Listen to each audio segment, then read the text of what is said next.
ಯತ್ನಾಳ್ ಹಾಗೇನೆ ರೇಣುಕಾಚಾರ್ಯ ನಡುವೆ ವಾಕ್ಸಮರ ನಿಲ್ಲುವ ಲಕ್ಷಣಗಳು ಕಾಣ್ತಾ ಇಲ್ಲ.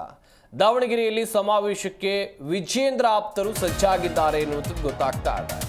ಶಕ್ತಿ ಪ್ರದರ್ಶನದ ಮೂಲಕವೇ ಯತ್ನಾಳ್ಗೆ ನೇರ ಗುಣ ಇಡ್ತಾರ. ಹಾಗಾದ್ರೆ ಇವತ್ತು ಹಲವೆಡೆ ರೇಣುಕಾಚಾರ್ಯ ಮತ್ತು ತಂಡದವರು ಪ್ರವಾಸವನ್ನ ಮಾಡಲಿದ್ದಾರೆ ಎನ್ನುವಂತ ಮಾಹಿತಿ ಸಿಗ್ತಾ ಇದೆ. ಗಮನಿಸಬೇಕಾದಂಥ ಅಂಶ, ನಿನ್ನೆ ತಾನೇ ರೇಣುಕಾಚಾರ್ಯ ಸುದ್ದಿಗೋಷ್ಠಿಯನ್ನು ನಡೆಸಿ ವಾಗ್ದಾಳಿಯನ್ನು ನಡೆಸುವಂಥ ಕೆಲಸವನ್ನು ಮಾಡಿದರು. ಅದರ ಮುಂದುವರಿದ ಭಾಗವಾಗಿ ನೋಡ್ತಾ ಹೋಗೋದಾದರೆ ದಾವಣಗೆರೆಯಲ್ಲಿ ಸಮಾವೇಶಕ್ಕೆ ಮುಂದಾಗಿದ್ದಾರೆ ವಿಜೇಂದ್ರ ಆಪ್ತರು ಎನ್ನುವಂಥ ಮಾಹಿತಿ ಸಿಗ್ತಾ ಇದೆ.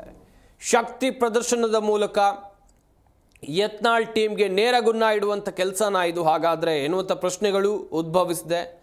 ಹಲವೆಡೆ ರೇಣುಕಾಚಾರ್ಯ ಆ್ಯಂಡ್ ಟೀಮ್ ಇವತ್ತು ಪ್ರವಾಸವನ್ನು ಮಾಡಲಿದ್ದಾರೆ ಎನ್ನುವಂಥ ಮಾಹಿತಿ ಸದ್ಯಕ್ಕೆ ಸಿಗ್ತಾ ಇದೆ.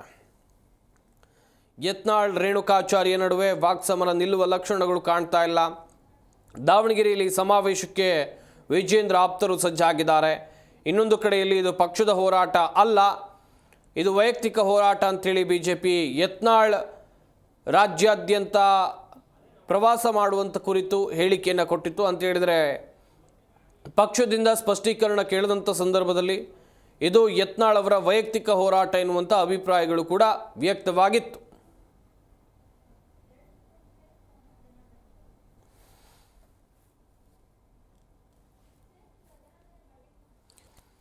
ಈ ಬಗ್ಗೆ ಇನ್ನಷ್ಟು ಮಾಹಿತಿಯನ್ನು ಕೊಡ್ತಾರೆ ನಮ್ಮ ಪ್ರತಿನಿಧಿ ಜನಾರ್ದನ್ ಹೆಬ್ಬಾರ್ ದೂರವಾಣಿ ಸಂಪರ್ಕದಲ್ಲಿ ಜಾಯ್ನ್ ಆಗ್ತಾ ಇದ್ದಾರೆ.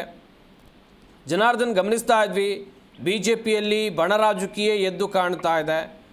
ಈ ಬಣ ರಾಜಕೀಯವನ್ನು ತಣ್ಣಗೆ ಮಾಡೋಕ್ಕೆ ಹೈಕಮಾಂಡ್ ನಾಯಕರು ಯಾವಾಗ ಎಂಟ್ರಿ ಕೊಡ್ಬೋದು, ಹಾಗೆಯೇ ಈ ರೆಬಲ್ಸ್ ನಡೆಸ್ತಾ ಇರುವಂಥ ಹೋರಾಟಕ್ಕೆ ಬ್ರೇಕ್ ಹಾಕುವಂಥ ಸಾಧ್ಯತೆ ಇದೆಯಾ, ಹೇಗೆ? ಸಂಪತ್, ಎರಡೂ ಬಣಗಳ ನಡುವಿನ ಸಂಘರ್ಷ ಈಗ ತಾರಕಕ್ಕೆ ಏರ್ತಾ ಇದೆ. ಕಾರಣ ಏನಂತಂದ್ರೆ, ಇಷ್ಟು ದಿನ ಯತ್ನಾಳ್ ಮತ್ತು ತಂಡದವರು ವಾಕ್ಸಮರವನ್ನು ನಡೆಸ್ತಾ ಇದ್ರು. ಈಗ ರಾಜ್ಯ ಪ್ರವಾಸವನ್ನು ಕೂಡ ಆರಂಭಿಸಿದ್ದಾರೆ ವಕ್ಫ್ ಒಂದು ವಿಚಾರವನ್ನ ಇಟ್ಕೊಂಡು. ಈ ಕಡೆಯಲ್ಲಿ ಪ್ರತಿಯಾಗಿ ಅವರಿಗೆ ತಿರುಗೇಟನ್ನ ಕೊಡಬೇಕು, ವಿಜೇಂದ್ರ ಅವರನ್ನ ಬೆಂಬಲಿಸಬೇಕು ಅನ್ನೋಂಥ ಒಂದು ಕಾರಣಕ್ಕಾಗಿ, ಅಥವಾ ವಿಜೇಂದ್ರ ಅವರಿಗೆ ಸಾಕಷ್ಟು ಬೆಂಬಲ ಇದೆ ಪಕ್ಷದಲ್ಲಿ ಅನ್ನೋಂಥ ಒಂದು ವಿಚಾರವನ್ನ ತೋರ್ಪಡಿಸಬೇಕು ಅನ್ನೋ ಕಾರಣಕ್ಕಾಗಿ ರೇಣುಕಾಚಾರ್ಯ ಅವರು ಸೇರಿದ ಹಾಗೆ ಒಂದಷ್ಟು ಜನರ ತಂಡ ಈಗ ರೆಡಿ ಆಗಿದೆ. ಅದಕ್ಕೆ ಇಷ್ಟು ದಿನ ತಿರುಗೇಟನ್ನ ಕೊಡ್ತಾ ಇದ್ರು ಮಾಧ್ಯಮದ ಮೂಲಕವಾಗಿ. ಆದ್ರೆ ಈಗ ಇವರು ಕೂಡ ಯಾತ್ರೆಯನ್ನ ಆರಂಭಿಸಿದ್ದಾರೆ. ಇವತ್ತು ಮೈಸೂರಿಗನ್ನ ತಲುಪಿದ್ದಾರೆ. ನಿನ್ನೆ ಕೋಲಾರದಲ್ಲಿ ಹೋಗಿದ್ರು, ದೇವಸ್ಥಾನಕ್ಕೆ ಭೇಟಿ ನೀಡಿದ್ರು. ಆದ್ರೆ ಇವರು ವಕ್ಫ್ ಅಥವಾ ಇನ್ನಿತರ ವಿಚಾರವನ್ನು ಇಟ್ಕೊಳ್ತಾ ಇಲ್ಲ. ಯಾತ್ರಾ ಸ್ಥಳಗಳಿಗೆ ಹೋಗ್ತಾ ಇದ್ದಾರೆ. ಅಲ್ಲಿ ಕೆಲ ಪ್ರಮುಖರನ್ನ ಭೇಟಿ ಆಗ್ತಾರೆ, ಪಕ್ಷದ ಪ್ರಮುಖರನ್ನ, ಜನಸಾಮಾನ್ಯರನ್ನ ಭೇಟಿ ಆಗ್ತಾರೆ. ಅವರಿಗೆ ಮಾಹಿತಿಗಳನ್ನ ತಿಳಿಸ್ತಾ ಇರುವಂತ ಕೆಲಸವನ್ನ ಮಾಡ್ತಾ ಇದ್ದಾರೆ. ಪಕ್ಷದಲ್ಲಿ ಯತ್ನಾಳ್ ಟೀಮ್ ವಿನಾಕಾರಣವಾಗಿ ಅನಾವಶ್ಯಕವಾಗಿ ಈ ರೀತಿ ಗೊಂದಲವನ್ನ ಸೃಷ್ಟಿ ಮಾಡ್ತಾ ಇದೆ ಅನ್ನೋ ವಿಚಾರವನ್ನ ಜನರಿಗೆ ಹೇಳುವಂತ ಕೆಲಸವನ್ನ ಮಾಡ್ತಾ ಇದೆ.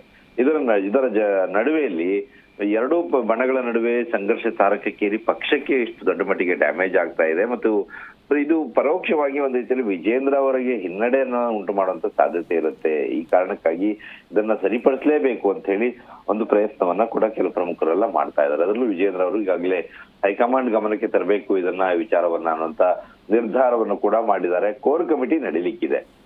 ಡಿಸೆಂಬರ್ 7ನೇ ತಾರೀಕಿಗೆ ಒಂದು ಕೋರ್ ಕಮಿಟಿ ಇದೆ. ಅದಕ್ಕಿಂತ ಮುಂಚಿತವಾಗಿ 3ನೇ ತಾರೀಕಿನ ದಿನವೇ ಕೋರ್ ಕಮಿಟಿ ನಡೀತಾ ಇದೆ. ಎರಡೆರಡು ಕೋರ್ ಕಮಿಟಿ ಒಂದೇ ವಾರದಲ್ಲಿ ನಡೀತಾ ಇದೆ. ಕಾರಣ ಏನಂತಂದ್ರೆ, ಸಂಘಟನಾ ಸಭೆ ನಡೀತಾ ಇರುವಂತ ಹಿನ್ನೆಲೆಯಲ್ಲಿ, ಸಂಸತ್ ಅಭಿಯಾನ ವಿಚಾರವಾಗಿ ನಡೆಯುವಂತ ಸಂಘಟನಾ ಪರ್ವದ ಸಭೆ ನಡೀತಾ ಇರುವಂತ ಹಿನ್ನೆಲೆಯಲ್ಲಿ ದೆಹಲಿಯಿಂದ ನಾಯಕರು ಕೆಲವರೆಲ್ಲ ಬರ್ತಾ ಇದ್ದಾರೆ, ಈ ಸಭೆಯಲ್ಲಿ ಪಾಲ್ಗೊಳ್ತಾರೆ. ಈ ಸಂದರ್ಭದಲ್ಲಿ ಕೋರ್ ಕಮಿಟಿ ಸಭೆಯನ್ನ ನಡೆಸಿ ಕೆಲವು ಪ್ರಮುಖರು ಮಾತ್ರ ಅದರಲ್ಲಿ ಉಪಸ್ಥಿತರಿದ್ದು ಅದೆಲ್ಲಾ ವಿಚಾರವನ್ನ ಯತ್ನಾಳ್ ಅವರ ಕಡೆಯಿಂದ ಆಗ್ತಾ ಇರುವಂತಹ ಎಲ್ಲಾ ಡ್ಯಾಮೇಜ್, ಪಕ್ಷಕ್ಕಾಗ್ತಿರುವಂತ ಡ್ಯಾಮೇಜ್, ಅವ್ರು ಕೊಡ್ತಾ ಇರುವಂತಹ ಹೇಳಿಕೆ, ಕಾಂಗ್ರೆಸ್ ಜೊತೆಗೆ ಅವರ ಒಂದು ರೀತಿಯಲ್ಲಿ ಒಪ್ಪಂದ ಅನ್ನೋ ರೀತಿಯಲ್ಲಿ ನಡ್ಕೊಳ್ತಾ ಇದ್ದಾರೆ. ಇಂತಹ ಆರೋಪಗಳನ್ನೆಲ್ಲವನ್ನು ಕೂಡ ಕೋರ್ ಕಮಿಟಿಯಲ್ಲಿ ಚರ್ಚೆ ಮಾಡಿ, ಹೈಕಮಾಂಡ್ ನಾಯಕರು ಬಂದಂತವ್ರು ಇರ್ತಾರೆ, ಅವರ ಮುಂದೆ ಚರ್ಚೆ ಮಾಡಿ ಈ ವಿಚಾರವನ್ನ ಹೈಕಮಾಂಡ್ ಗಮನಕ್ಕೂ ಸಹಿತ ಪರೋಕ್ಷವಾಗಿ ತರಬೇಕು ಅನ್ನೋಂತ ಒಂದು ಪ್ರಯತ್ನವನ್ನ ಮಾಡ್ಲಾಗ್ತಾ ಇದೆ. ಸಭೆಯಲ್ಲಿ ಏನೆಲ್ಲ ಚರ್ಚೆ ಮಾಡ್ಬೇಕು ಅನ್ನೋದನ್ನ ಈಗಾಗಲೇ ನಿರ್ಧಾರವನ್ನ ಮಾಡ್ಕೊಂಡಿದ್ದಾರೆ. ಸಂಪೂರ್ಣವಾಗಿ ಚರ್ಚೆ ಮಾಡಿದ ನಂತರದಲ್ಲಿ ಆ ವರದಿಯನ್ನ ಹೈಕಮಾಂಡ್ಗೆ ತಲುಪಿಸಬೇಕು ನೇರವಾಗಿ ಅಂತ ಹೇಳುವಂತ ವಿಚಾರವನ್ನು ಕೂಡ ವಿಜೇಂದ್ರ ಅವರು ಮಾಡ್ಕೊಂಡಿದ್ದಾರೆ ಅನ್ನೋಂಥ ಮಾಹಿತಿ ಲಭ್ಯ ಆಗಿದೆ. ಇದು ಇಷ್ಟಕ್ಕೆ ಕಡಿಮೆ ಆಗುತ್ತೆ ಅನ್ನೋಂಥ ಒಂದು ಪ್ರಯತ್ನವನ್ನ ಮಾಡಿದ್ರು. ಅವರನ್ನ ಸಮಾಧಾನ ಪಡಿಸುವಂತ ಪ್ರಯತ್ನವನ್ನು ಕೂಡ ವಿಜೇಂದ್ರ ಕಡೆಯಿಂದ ಮಾಡಲಾಗಿದೆ ಅನ್ನೋಂಥ ಮಾಹಿತಿ ಇದೆ. ಕೆಲವು ಪ್ರಮುಖರನ್ನ ಕಳಿಸಿ ಮಾತುಕತೆ ಕರೆಸಿದ್ರು ಅಂತ ಹೇಳಿ. ಆದ್ರೆ ಅದು ಕೂಡ ಸಾಧ್ಯ ಆಗದೆ ಇರುವಂತಹ ಹಿನ್ನೆಲೆಯಲ್ಲಿ ಈಗ ಹೈಕಮಾಂಡ್ ಗಮನಕ್ಕೆ ನೇರವಾಗಿ ತರಬೇಕು ಮತ್ತು ಹೈಕಮಾಂಡ್ ಮಧ್ಯಪ್ರವೇಶ ಮಾಡಲೇಬೇಕು. ಈ ವಿಚಾರದಲ್ಲಿ ಒಂದು ಕ್ರಮವನ್ನ ತೆಗೆದುಕೊಳ್ಳಿ, ಏನಾದ್ರೂ ಒಂದು ತೀರ್ಮಾನಕ್ಕೆ ಬನ್ನಿ. ಡಿಸೆಂಬರ್ ಅಂತ್ಯದ ಒಳಗಡೆ, ಅಂದ್ರೆ 2024ನೇ ಇಸ್ವಿ ಕೊನೆಯಾಗೋದರ ಮುಂಚಿತವಾಗಿ ಬಿಜೆಪಿಯಲ್ಲಿ ಇರುವಂತಹ ಈ ಬಣ ರಾಜಕೀಯಕ್ಕೆ ಮುಕ್ತಿ ಹಾಡಬೇಕು, ಇತಿಶ್ರೀ ಹಾಡ್ಲೇಬೇಕು. ಅದು ಏನ್ ಕ್ರಮ ತೆಗೆದುಕೊಳ್ತಿರೋ ತೆಗೆದುಕೊಳ್ಳಿ, ಯಾರ ಮೇಲೆ ಬೇಕಾದ್ರೂ ಕ್ರಮ ತೆಗೆದುಕೊಳ್ಳಿ, ಏನ್ ನಿರ್ಧಾರ ಬೇಕಾದ್ರೂ ತೆಗೆದುಕೊಳ್ಳಿ. ಆದ್ರೆ ಇನ್ನು ವಿಳಂಬ ಮಾಡ್ಲಿಕ್ಕೆ ಸಾಧ್ಯ ಇಲ್ಲ ಅನ್ನೋಂಥ ವಿಚಾರವನ್ನ ಹೈಕಮಾಂಡ್ ಗಮನಕ್ಕೆ ತರುವಂತ ಪ್ರಯತ್ನವನ್ನ ಮಾಡ್ಲಾಗ್ತಾ ಇದೆ. ನಿನ್ನೆ ದಿನ ಡಿ.ವಿ. ಸದಾನಂದ ಗೌಡರು ಸಹಿತ ಇದೇ ವಿಚಾರವಾಗಿ ಮಾತಾಡಿದ್ರು.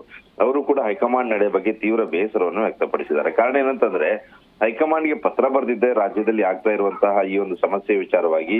ಆದ್ರೆ ಹೈಕಮಾಂಡ್ ಈ ಬಗ್ಗೆ ಯಾವುದೇ ರೀತಿಯಲ್ಲಿ ಕೂಡ ಗಮನ ಹರಿಸಿಲ್ಲ, ಆಸಕ್ತಿ ವಹಿಸಿಲ್ಲ, ಮಧ್ಯಪ್ರವೇಶನೂ ಕೂಡ ಮಾಡಿಲ್ಲ. ಇದು ಸರಿಯಲ್ಲ ಅನ್ನೋ ಮಾತನ್ನು ಹೇಳಿದ್ದಾರೆ. ಜೊತೆಗೆ ಚುನಾವಣೆಯಲ್ಲಿ ಬ್ಯುಸಿ ಆಗಿರ್ಬೋದು, ಇನ್ಮೇಲಾದ್ರೂ ಸಹಿತ ಇದನ್ನ ಸರಿಪಡಿಸುವಂತ ಕೆಲಸ ಹೈಕಮಾಂಡ್ ಮಾಡುತ್ತೆ ಅನ್ನೋ ವಿಶ್ವಾಸವನ್ನು ಕೂಡ ಅವ್ರು ವ್ಯಕ್ತಪಡಿಸ್ತಾ ಇದ್ರು. ಈ ದಿಶೆಯಲ್ಲಿ ವಿಜೇಂದ್ರ ಅವರ ಟೀಮ್ ಕೂಡ ರೆಡಿ ಆಗಿದೆ ಹೈಕಮಾಂಡ್ ಗಮನಕ್ಕೆ ತರೋದಕ್ಕೆ. ಒಂದು ಆಶ್ಚರ್ಯಕರ ವಿಚಾರ ಅಥವಾ ವಿಶೇಷ ಅಂತಂದ್ರೆ ವಿಜೇಂದ್ರ ಅವರ ಟೀಮ್ ಅಥವಾ ವಿಜೇಂದ್ರ ಅವರು ಹೈಕಮಾಂಡ್ ತಲುಪೋಕ್ಕಿಂತ ಮುಂಚಿತವಾಗಿ ಯತ್ನಾಳ್ ಅವರ ಟೀಮ್ ಈಗಾಗಲೇ ವಕ್ಫ್ ವರದಿ ವಿಚಾರವಾಗಿ ವಕ್ಫನ್ನ ಬಗ್ಗೆ ಸಮಸ್ಯೆಗಳನ್ನು ಜನರಿಂದ ಆಲಿಸಿದಂತಹ ಟೀಮು ಡಿಸೆಂಬರ್ 3ನೇ ತಾರೀಕಿನ ದಿನನೇ ಬೆಂಗಳೂರಿನಲ್ಲಿ ಯಾವತ್ತು ಕೋರ್ ಕಮಿಟಿ ಸಭೆ ನಡೆಯುತ್ತೆ, ಬಿಜೆಪಿ ಕೋರ್ ಕಮಿಟಿ, ಅವತ್ತಿನ ದಿನನೇ ಬಿಜೆಪಿ ಹೈಕಮಾಂಡ್ ಅನ್ನ ಇವರು ಭೇಟಿ ಮಾಡ್ತಾ ಇದ್ದಾರೆ. ಅಂದ್ರೆ ಜೆಪಿಸಿ ಅನ್ನ ಭೇಟಿ ಮಾಡ್ತಾ ಇದ್ದಾರೆ. ವಕ್ಫ್ ವಿಚಾರವಾಗಿ ರಚನೆ ಆದಂತ ಸಮಿತಿ ಏನಿದೆ ಆ ಸಮಿತಿಯನ್ನ ಭೇಟಿ ಮಾಡ್ತಾರೆ. ಈ ವೇಳೆಯಲ್ಲಿ ದೆಹಲಿಯಲ್ಲಿ ಇನ್ನು ಕೆಲ ಪ್ರಮುಖರನ್ನ ಭೇಟಿಯಾಗಿ ರಾಜ್ಯದ ಬಿಜೆಪಿ ಒಳಗಡಿನ ಇನ್ನಿತರ ವಿಚಾರಗಳನ್ನ, ಆಂತರಿಕ ಸಮಸ್ಯೆಯನ್ನ, ವಿಜೇಂದ್ರ ಅವರ ಮೇಲೆ ಒಂದಿಷ್ಟು ದೂರುಗಳನ್ನ ಹೇಳುವಂತಹ ಸಾಧ್ಯತೆ ಇದೆ. ಹೀಗಾಗಿ ಎರಡೂ ಕಡೆಯವರ ದೂರನ್ನ ಆಲಿಸಿದ ನಂತರದಲ್ಲಿ ಹೈಕಮಾಂಡ್ ಏನ್ ತೀರ್ಮಾನ ತೆಗೆದುಕೊಳ್ಳುತ್ತೆ ಅನ್ನೋದು ಬಹಳ ಕುತೂಹಲಕರ ವಿಚಾರ. ಸಂಪತ್, ಥ್ಯಾಂಕ್ ಯು ಜನಾರ್ದನ್ ಹೆಬ್ಬಾರ್ ತಮ್ಮೆಲ್ಲ ಡೀಟೇಲ್ಸ್ಗಾಗಿ. ಜಿ ಕನ್ನಡ ನ್ಯೂಸ್ ಈಗ ನಿಮ್ಮ ಮನೆಯಲ್ಲೇ ನೋಡಿ, ಎಲ್ಲ ಕೇಬಲ್ಗಳಲ್ಲಿ ಈಗ ಲಭ್ಯ.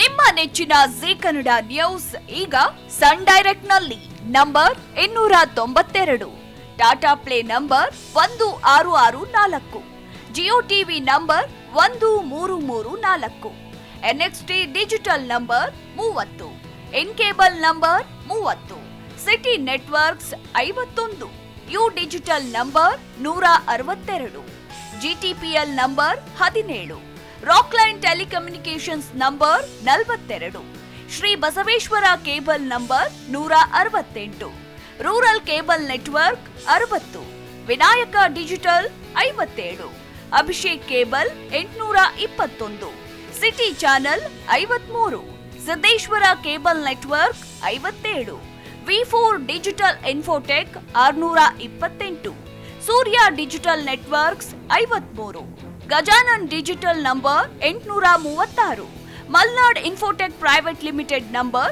56, Metrocast number 830, Victory digital number 167ರಲ್ಲಿ ನೋಡಿ ಆನಂದಿಸಿ.